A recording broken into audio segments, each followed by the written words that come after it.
Sometimes the best way to understand a story is by looking at the way it ends. That's definitely true in the Bible.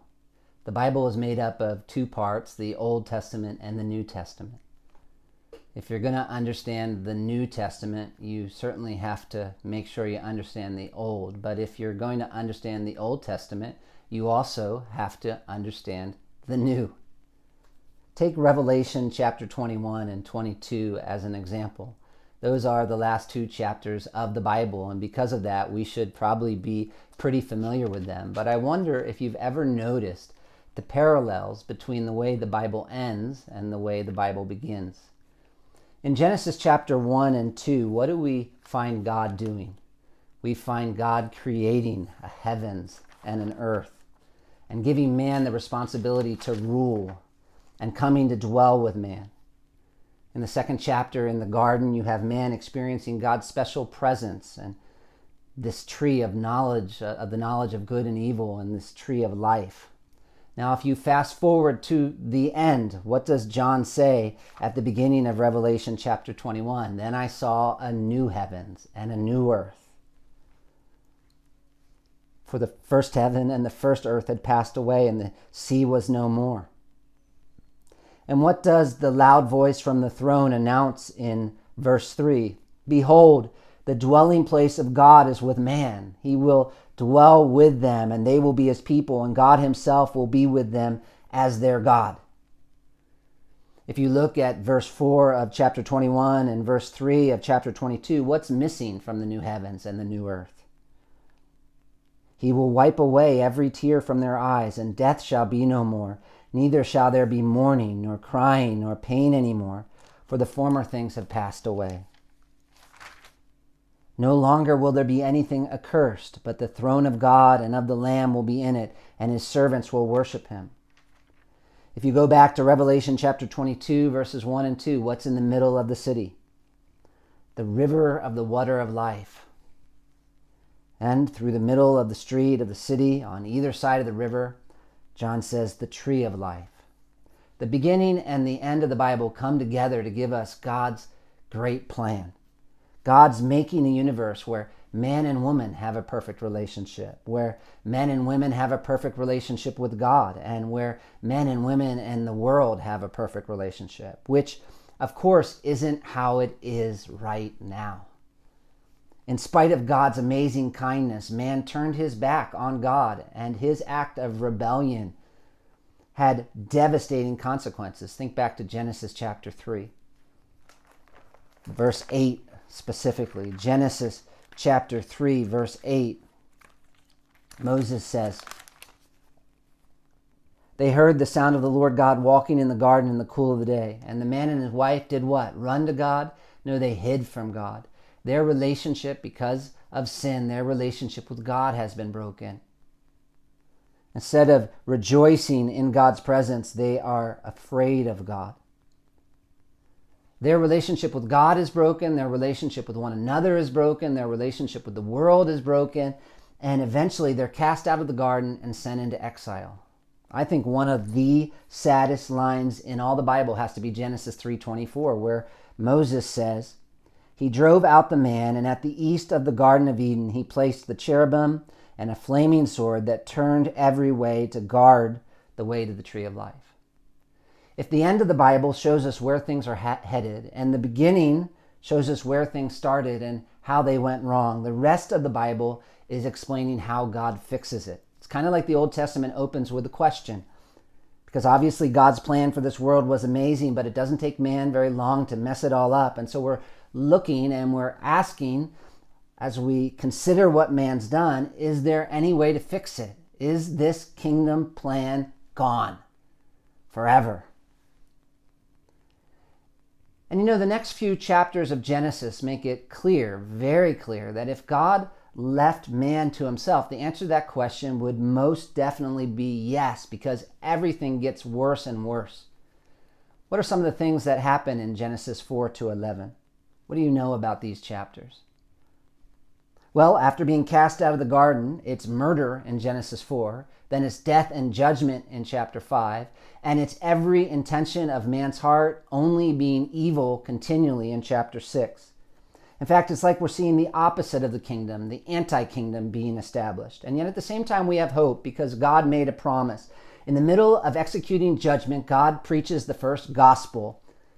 As he's speaking to the snake and ultimately to Satan, he says, I'll put enmity between you and the woman and between your offspring and her offspring. Now catch this. Even as God's describing the way sin has impacted everything, he's also promising to do something to fix it, which is a hint to keep in mind as you read this story, because every time man does something that you think will make it impossible for God to establish his kingdom, God comes in and judges. But if you look closely in the middle of that judgment, you'll also see that God makes some promise that actually advances his kingdom plan.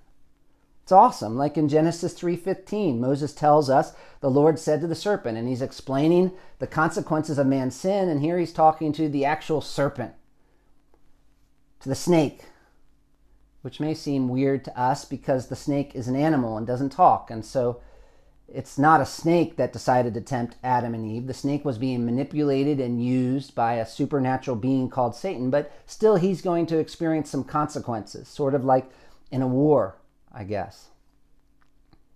I've heard someone say it's like in a war. An army might use an animal and they might, for example, strap a bomb to a dog, and that dog will take the bomb into the enemy camp. And if the enemy sees the dog coming, they're going to do something, and the dog is going to experience consequences for being used the way it was. And the snake experienced consequences as well for the role it played.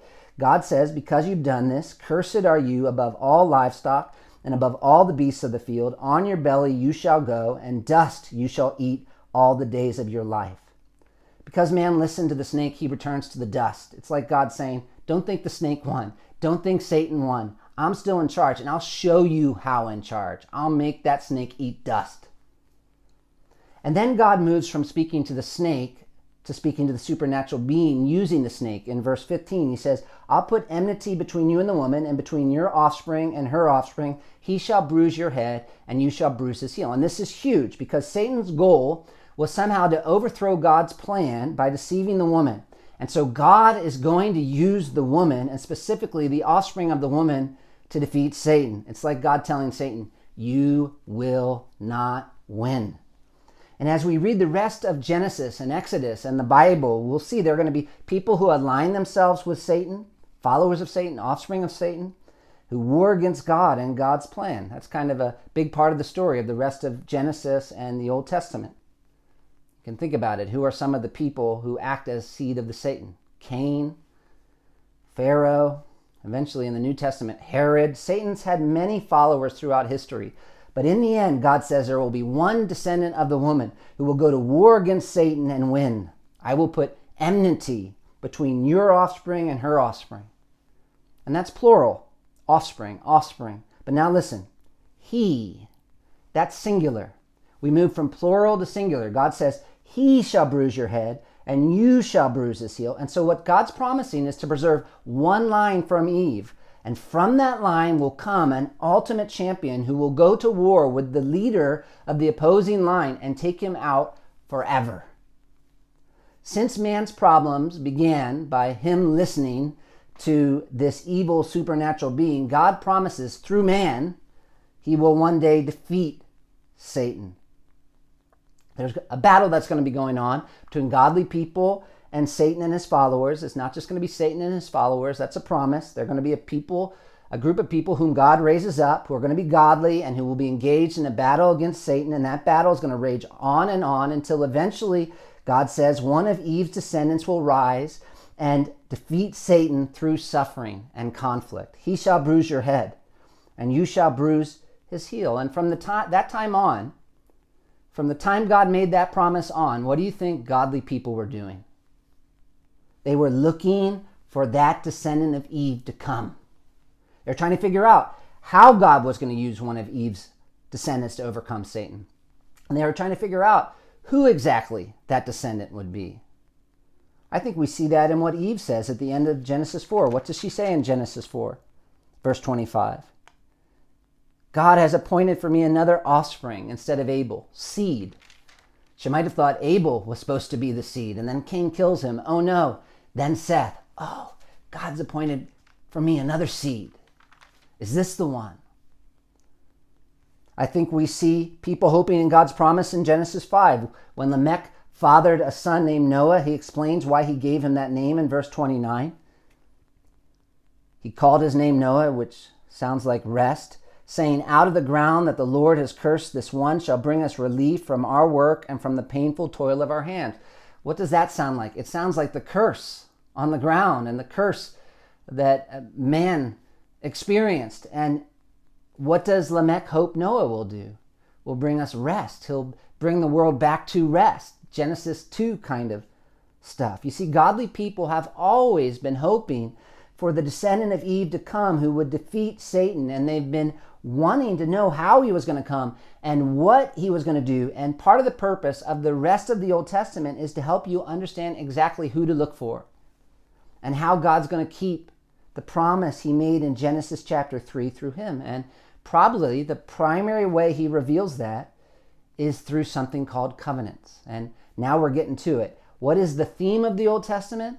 The kingdom of God is the theme of the Old Testament. And we kind of got to know a little of what that kingdom is in Genesis 1 and 2, and why it isn't like that in Genesis 3, and why we'd have hope that God's going to fix it in verse 15. But there's still a lot we don't know at this point in our Bibles in terms of exactly who and how.